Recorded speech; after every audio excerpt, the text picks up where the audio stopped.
SCP-510 Object Classed Keter. Special Containment Procedures. Instances of SCP-510 are to be treated as a Level 1 infective substance and are not to be handled by anyone not in Contained Atmosphere Hazmat or CAM suits. Any staff interacting with SCP-510 must be monitored for 1 month after interaction. Infestation by SCP-510 will be met with immediate quarantine and sterilization of the surrounding area.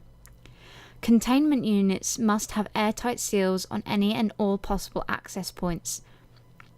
Staff access is to be provided by a dual airlock with chemical showers at each stage. Robotic surrogates are to be used wherever possible for SCP-510 interaction, and all materials interacting with SCP-510 are to be sterilized and quarantined for 1 month after interaction. Seals are to be checked and repaired weekly. Any staff observed expressing elevated levels of fatigue, sleepiness, or exhaustion are to be quarantined and tested for infestation. In the event of multiple subject infestation, site-wide lockdown will be initiated. Description: SCP-510 has thus far proven difficult to fully identify. It is possibly a form of microorganism or a form of nanite. The particles of SCP-510 appear to be surrounded by a field that causes a blurring effect, even at high magnification. Tests have come back with wildly varying results, and samples have been simultaneously exhibited properties of organic and non-organic matter, as well as properties of solids, liquids, and gases.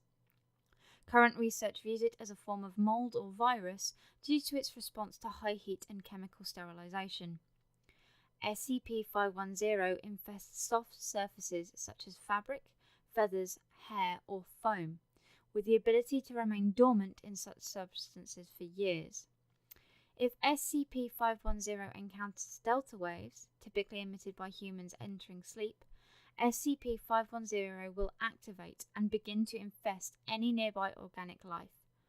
Infestation follows a set progression, see Addendum 84-B, Symptoms and Progression, most oftenly ending with the death of subjects after 4 to 6 days.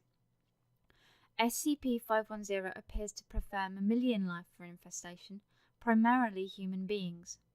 Attempts to artificially infest other life forms have met with very limited success. Possible applications of SCP-510 and its life support functions are being researched. High heat and highly acidic chemicals have been able to dissolve SCP-510 particles. Dissolved particles leave behind no detectable residue. Addendum Document 84-B Symptoms and Progression. Stage 1 Infestation. Symptoms: exhaustion, fatigue, sleepiness, general listlessness, itchy eyes, and general head pain. Description: SCP-510 begins to form string-like extrusions which anchor into the skin. Extrusions continue to grow into the skin, contacting all major organs and symptoms in 8 to 24 hours. Subjects will grow progressively more tired during this time and will seek out quiet, dark areas in which to sleep. Stage 2 Initial Manifestation. Symptoms: deep coma, pillow formations by SCP-510 on the body, progressive invasion of biological symptoms, nervous, cardiovascular, respiratory, etc. Description: SCP-510 forms large pillow-like growths on the body. These growths are warm and emit a soft light, with a texture described as microfiber plush. Subjects slip into a deep coma, becoming totally unresponsive to any and all outside stimuli. SCP-510 will start to take over biological systems, causing blood, neural activity, and even oxygen to pass through the growth before being returned to the subject. It has been observed that subjects in this stage enter a dream state more vivid than standard REM sleep. Stage 3 Full Manifestation. Symptoms: total dependence on SCP-510 for all biological functions, bonding of the skin with SCP-510, slow reduction in mental activity. Description: SCP-510 takes full control of all biological functions for the host organism. Damage to the growths at this point will result in the immediate death of the host, as the growths are now performing all biological functions for the body. A form of accelerated atrophy sets in, with muscular and skeletal structures beginning to weaken and shrink, and total shutdown of most organs. Subjects are observed to lose 44% of their body mass during this stage. SCP-510 will directly bond to the skin, replacing the thin threads with larger protrusions of the growth. The brain begins to slow down and does not register any pain or awareness of these changes, showing high stimulation in areas with contentment and comfort. Stage 4. Conversion. Symptoms: rapid growth of SCP-510, major reduction in host physical mass, absorption of mass organs and tissues by SCP-510. Host brain enters the deep dream state.